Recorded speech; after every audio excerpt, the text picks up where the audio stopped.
NEET 2024 में एक सवाल ये भी आया हुआ है जिसमें बहुत सारे बच्चे कंफ्यूज हैं कि इसका सही सोल्यूशन क्या होगा। अच्छा, सिर्फ बात सही सोल्यूशन की नहीं है। हाँ, अगर सही सोल्यूशन की बात है तो वो तो आपको कहीं ना कोई टीचर बता ही दिया होगा अच्छे से। यहाँ पर हम बात करेंगे सही एक्सप्लेनेशन की। कोशिश मेरी ये रहेगी कि मैं इस क्वेश्चन को कुछ इस लहजे से एक्सप्लेन करूँ कि ये सवाल और इसके इर्द गिर्द घूमने वाले और भी जो सवाल होते हैं 15-20, वो सारे तुम कर ले जाओ। तो ठीक है, शुरू करते हैं। बात ज्यादा नहीं करेंगे क्योंकि जल्दी से जल्दी मुझे इस क्वेश्चन को एक्सप्लेन करना है। आओ देखते हैं इस सवाल को। तो क्वेश्चन में कहा जा रहा है the compound that will undergo SN1 reaction with the fastest rate.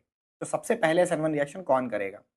तो हम सभी लोग को एक बात तो पता है, order of reactivity order of reactivity towards SN1 reaction किन किन फैक्टर्स पे डिपेंड करती है। सबसे पहले डिपेंड करती है स्टेबिलिटी ऑफ कार्बोकेटाइन पे। किस पे डिपेंड करती है बेटा? स्टेबिलिटी ऑफ कार्बोकेटाइन पे। मतलब सीधी सीधी बात बोलूं ना बेटा मैं, तो जो कंपाउंड जितना स्टेबल कार्बोकेटाइन बना सकता है, कार्बोकेटाइन समझते हो ना, कि निगेटिव पार्ट को हम हटा दें, उसके बाद जो कार्बन की चेन बचेगी उस पे लगने वाला प्लस, ये पूरा कंपाउंड जितना ज्यादा स्टेबल होगा, मतलब ये कार्बोकेटाइन जितना ज्यादा स्टेबल होगा, हम कह सकते हैं कि हमारी SN1 रिएक्शन उतनी तेज होगी। ठीक है, स्टेबिलिटी ऑफ कार्बोकेटाइन जितना ज्यादा, रेट ऑफ रिएक्शन क्या हो जाएगा? उतना ज्यादा। क्योंकि पहले कार्बोकेटाइन बनता है, फिर उस पे हेलो, फिर जो है उस पे न्यूक्लियोफाइल अटैक करता है। लेकिन जो हमारी SN1 रिएक्शन होती है वो बेसिकली डिपेंड करती है फर्स्ट स्टेप पे, और फर्स्ट स्टेप क्या है? कार्बोकेटाइन बनना। तो कार्बोकेटाइन जितनी आसानी से बनेगा उतना ज्यादा तेजी से SN1 रिएक्शन होगा। आइए देखते हैं इन चारों कंपाउंड में कौन सबसे अच्छा कार्बोकेटाइन बना रहा है। तो तुम्हें मेरी बात समझ में आ गई होगी। अब आओ एक काम करते हैं, चारों ऑप्शन देख लेते हैं और आइडिया लगा लेते हैं कि सबसे फास्ट SN1 रिएक्शन कौन देगा।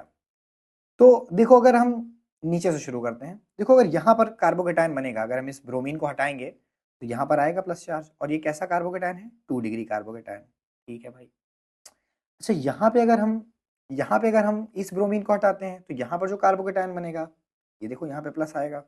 ये कार्बोकेटाइन कौन सा है? क्योंकि इससे सिर्फ एक एल्किल ग्रुप लगा है, इसलिए हो जाएगा 1 डिग्री कार्बोकेटाइन। आई बात समझ में? फिर इसके बाद अगर हम देखें तो ये कार्बन देखो आप कितना गजब का है।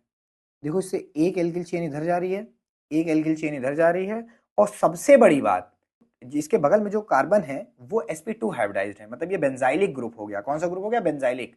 और बेंजाइल ग्रुप जो होता है, हमें पता है कि जब यहाँ कार्बोकेटाइन बनेगा ना इस प्रोबीन के हटने के बाद, तो पहली बात तो ये इंडक्टिव इफेक्ट से इसको थोड़ी सी हेल्प करेगा, ये इंडक्टिव इफेक्ट से हेल्प करेगा, ये भी इंडक्टिव इफेक्ट से हेल्प करेगा। इसके साथ साथ जो यहाँ पर हमारा डबल बॉन्ड है, ये अपने इलेक्ट्रॉन पेयर को क्या करेगा? रेजोनेंस के थ्रू इसके पास भेजेगा। तो हम देख सकते हैं यहाँ पर स्टेबिलिटी काफी ज्यादा हो जाएगी। तो हम कह सकते हैं कि अभी तक जो हमने पढ़ा है, इनमें ये क्या है? मोस्ट स्टेबल है। क्या है?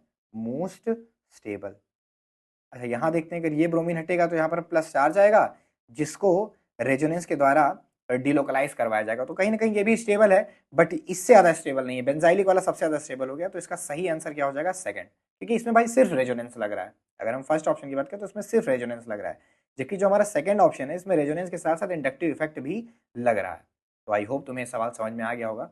अगर तुम्हें इस तरीके के वीडियो चाहिए जिसमें मैं अलग अलग साल के PYQs एक्सप्लेन करता रहूँ, जेई और नीट के, तो तुम नीचे कमेंट में बता देना ताकि मुझे पता चल जाए कि तुम ये देखना चाहते हो। चलो ठीक है, बाय बाय।